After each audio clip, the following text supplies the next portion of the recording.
नमस्कार दोस्तों, जीके संसार में आप सभी का स्वागत है।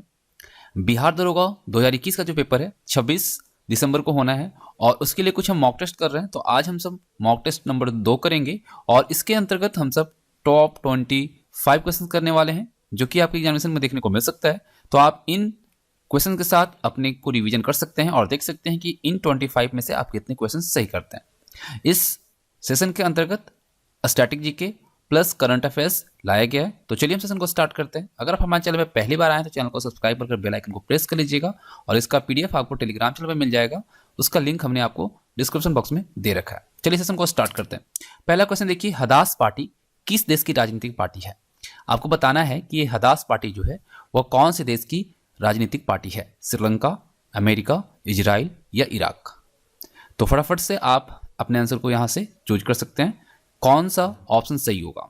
तो यहाँ पे सही आंसर जो हो जाएगा वो हो जाएगा आपका इजराइल। हदास पार्टी जो है वह इजराइल की राजनीतिक पार्टी है। अगर इजराइल की बात करते हैं तो इजराइल का जो कैपिटल है जेरूसलम है और करेंसी यहाँ पे चलता है न्यू शेकेल, ठीक है, और पीएम है नप्ताली बेनेट, ठीक है।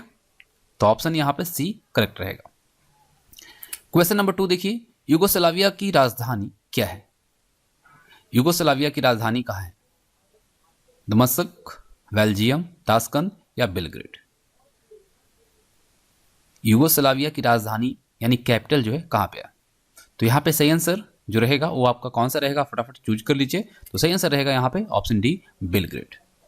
यूगोस्लाविया की राजधानी कहाँ है? बेलग्रेड है और करेंसी चलती है यहाँ पे यूगोस्लाव दिनार, ठीक है। क्या चलता है? दिनार, ठीक है।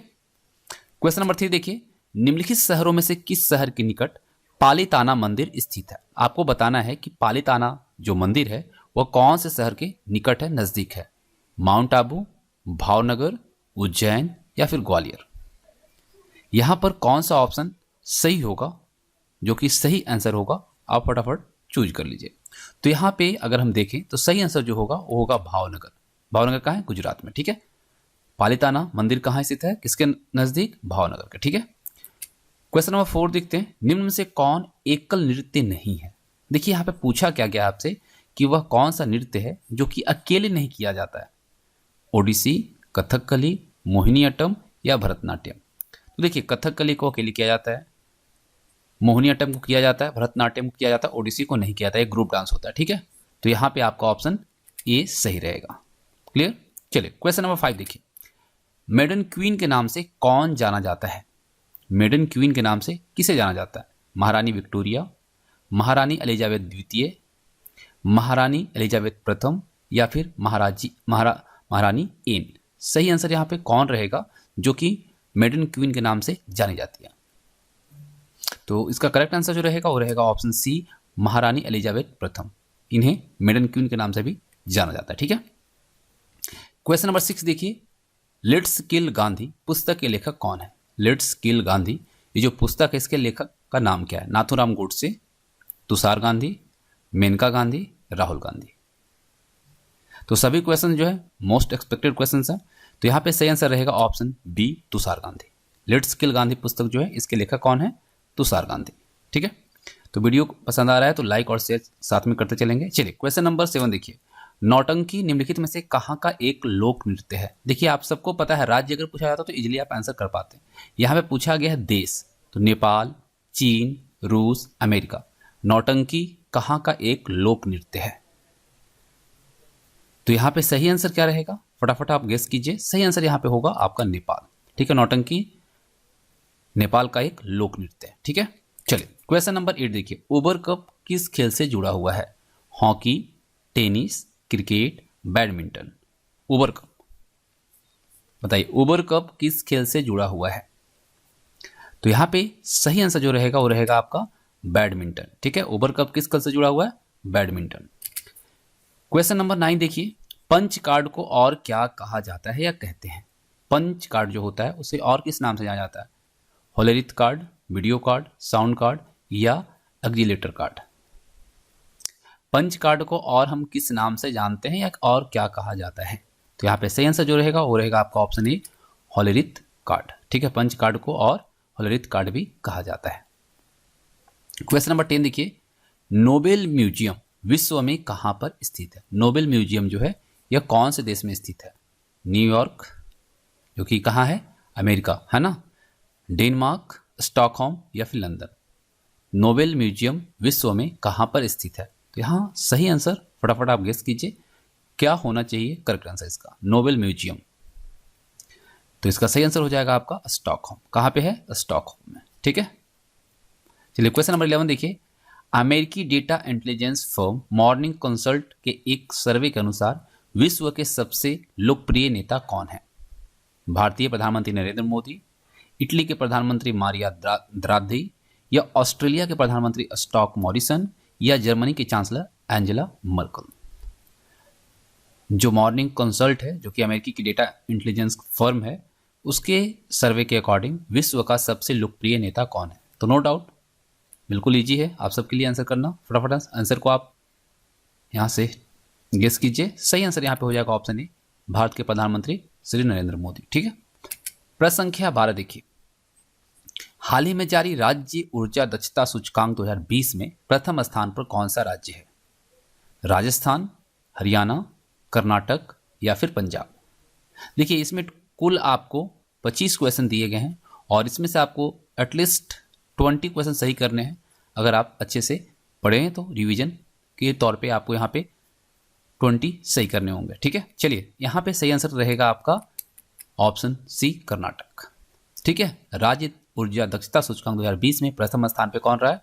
कर्नाटक रहा है। और यहाँ पे डिटेल देख लेते हैं हम सब। देखिए केंद्रीय बिजली मंत्रालय जो है उसके द्वारा राज्य ऊर्जा दक्षता सूचकांक 2020 जारी किया गया था और इस सूचकांक में कर्नाटक ने प्रथम स्थान प्राप्त किया, जबकि राजस्थान दूसरे स्थान पे रहा और इस सूचकांक में हरियाणा तीसरे स्थान पे, पंजाब चौथे स्थान पे और महाराष्ट्र जो है 5वें स्थान पे रहा है। ठीक है, प्रश्न संख्या 13 देखिए। पहला हिमालयन फिल्म उत्सव का आयोजन कहाँ किया गया था? पहला हिमालयन फिल्म उत्सव का जो आयोजन है कहाँ पे किया गया था? हिमाचल प्रदेश के लाहौल एंड स्पीति में, उत्तराखंड के रुद्रप्रयाग में, लद्दाख के लेह में या सिक्किम के मंगन में? आपको बताना है पहला हिमालयन फिल्म उत्सव का जो आयोजन किया गया था कहाँ पे किया गया था।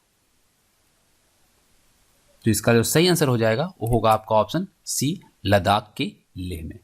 ठीक है, option C is the right answer. प्रश्न संख्या 14 बढ़ने से पहले से थोड़ा डिटेल में हम देख लेते हैं। लद्दाख के लेह में 24 से 28 सितंबर तक पहला हिमालयन फिल्म उत्सव का आयोजन किया गया था। इस फिल्म समारोह का आयोजन जो है भारत की स्वाधीनता के 75 वर्ष के सिलसिले में चल रहे आज़ादी का अमृत महोत्सव के अंतर्गत किया गया था। ठीक है, पहला हिमालयन फिल्म 24 से 28 सितंबर तक आयोजित किया गया था और ये आज़ादी का अमृत महोत्सव के अंतर्गत किया गया था। ठीक है, चलिए प्रश्न संख्या 14 देखते हैं। F1 रूसी ग्रैंड प्रिक्स 2021 के विजेता कौन है? Valtteri Bottas, Carlos Sainz Junior, Max Verstappen या लुइस हैमिल्टन? F1 रूसी ग्रैंड प्रिक्स के विजेता आपको बताना 2021 का कौन है? तो यहाँ पे सही आंसर जो रहेगा वो रहेगा आपका option C, Lewis Hamilton. Option D is the right answer. 15 number प्रश्न देखते हैं। भारतीय वायुसेना के 27वें प्रमुख नियुक्त किए गए हैं। देखिए आपको पता है कि हमारे देश के नए वायुसेना प्रमुख नियुक्त किए गए हैं और ये 27वें नंबर के हैं। तो ये कौन है? Air marshal Gurucharan Singh Bedi, air marshal Vivek Ram Chaudhary, air marshal S B. Dev और एयर मार्शल मानवेंद्र सिंह। तो बिल्कुल आसान है, सही आंसर यहाँ पे क्या हो जाएगा? Option B, air marshal Vivek Ram Chaudhary. ठीक है, चलिए अगला प्रश्न करते हैं। प्रश्न संख्या 16। 73वें प्राइम टाइम एमी पुरस्कार 2021 में उत्कृष्ट ड्रामा का पुरस्कार किसे दिया गया है? द क्राउन को, टेड लासो को, हैक्स को या आउटलैंडर को? आपको बताना है 73वें प्राइम टाइम एमी पुरस्कार 2021 में उत्कृष्ट ड्रामा का पुरस्कार किसे दिया गया है? तो इसका करेक्ट आंसर जो रहेगा वो रहेगा आपका ऑप्शन ए, द क्राउन को। अगला प्रश्न करते हैं। चलिए इसके बाद डिटेल थोड़ा देखते हैं। 73वां प्राइम टाइम एमी अवार्ड जो है 2021 में द क्राउन को उत्कृष्ट ड्रामा का पुरस्कार दिया गया है। प्राइम टाइम एमी पुरस्कार जो है एक अमेरिकी पुरस्कार है जो टेलीविजन मनोरंजन के क्षेत्र में दिया जाता है। प्रश्न संख्या 17 देखिए। अंतर्राष्ट्रीय लोकतंत्र दिवस कब मनाया जाता है? अंतर्राष्ट्रीय लोकतंत्र दिवस कब मनाया जाता है? 9 सितंबर को, 11 सितंबर को, 14 सितंबर को या 15 सितंबर को? देखिए यहाँ पे आपको मंथ भी चेंज किया जा सकता है ना, लेकिन यहाँ पे आपको सितंबर, तो यानी एक चीज़ तो कन्फर्म हो जाती है कि अंतर्राष्ट्रीय लोकतंत्र दिवस सितंबर में मनाया जाता है। लेकिन कौन से डे को मनाया जाता है, तो याद रखिएगा 15 सितंबर को। ठीक है, 15 सितंबर को अंतर्राष्ट्रीय लोकतंत्र दिवस मनाया जाता है। अगला प्रश्न कहता है 10 सितंबर 2021 को निम्न में से कौन सा दिवस मनाया गया था। यानी कहने का मतलब है कि 10 सितंबर को कौन सा दिवस मनाया जाता है।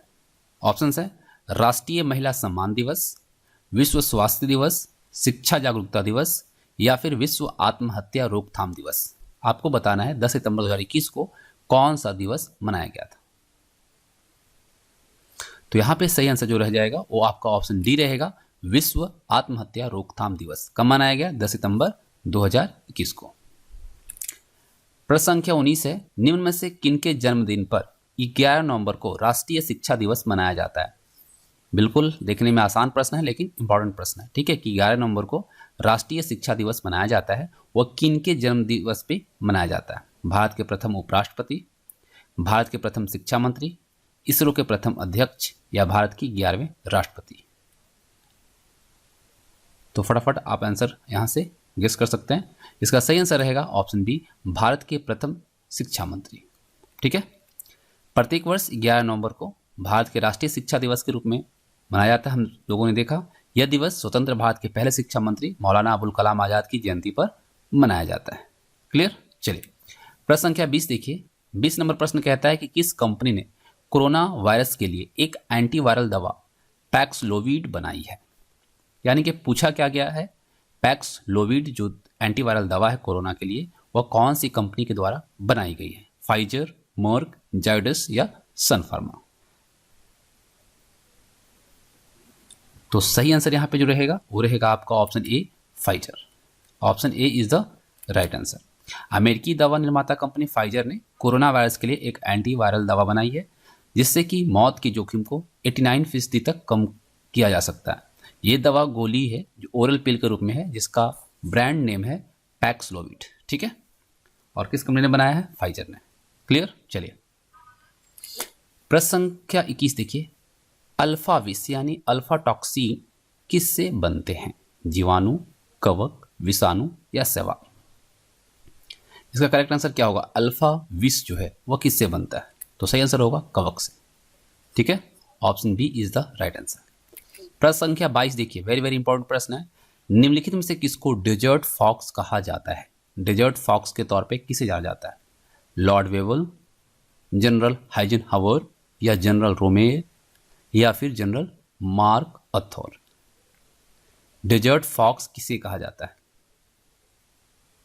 तो यहां पे सही आंसर जो रहेगा ऑप्शन सी रहेगा, जनरल रोमेल को डेजर्ट फॉक्स के तौर पे जाना जाता है। Clear.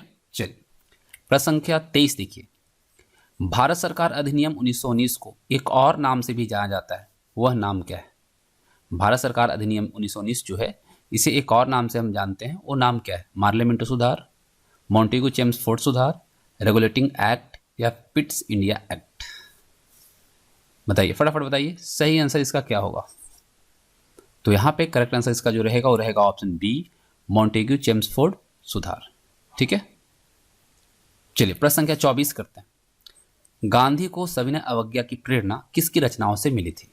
Henry David थोरियू, David Ricardo, Henry Kissinger या बर्ट्रांड रसल। किसकी रचनाओं से गांधी जी को सविनय अवज्ञा के लिए प्रेरणा मिला था।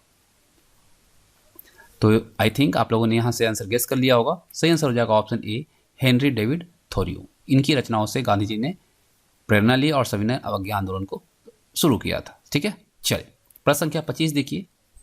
किसके द्वारा बंगाल में इस्तमरारी यानी इस्तमरारी बंदोबस्त जो था, जिसको हम परमानेंट सेटलमेंट कहते हैं, ये लागू किया गया था। Lord Cornwallis, Lord Dalhousie, William वेंटिक या लॉर्ड कर्जन। किसके द्वारा बंगाल में परमानेंट सेटलमेंट लागू किया गया था। यहां पे करेक्ट आंसर क्या रहेगा, फटाफट आप गेस कीजिए। तो सही आंसर इसका रहेगा आपका लॉर्ड कॉर्नवालिस। ठीक है, बंगाल में परमानेंट सेटलमेंट जो लागू किया गया था लॉर्ड कॉर्नवालिस के द्वारा किया गया था। तो इस तरह से 25 जो क्वेश्चंस हैं कंप्लीट होते हैं, जो कि आपको आने वाले 26 दिसंबर को बिहार एसआई यानी बिहार दरोगा पेपर में देखने को मिल सकता है। तो आपके 25 में से कितने सही हुए कमेंट करके जरूर बताइएगा। और उम्मीद करता हूँ आप सबको सेशन पसंद आया, तो सेशन को लाइक और शेयर जरूर करेंगे। और जब तक कि पेपर 26 को होगा तब उसके पहले तक हम सब रिवीजन के तौर पे इसी तरह के क्वेश्चंस करेंगे। Thanks for watching. मिलेंगे आप सबके साथ इसी तरह के नेक्स्ट वीडियो के साथ।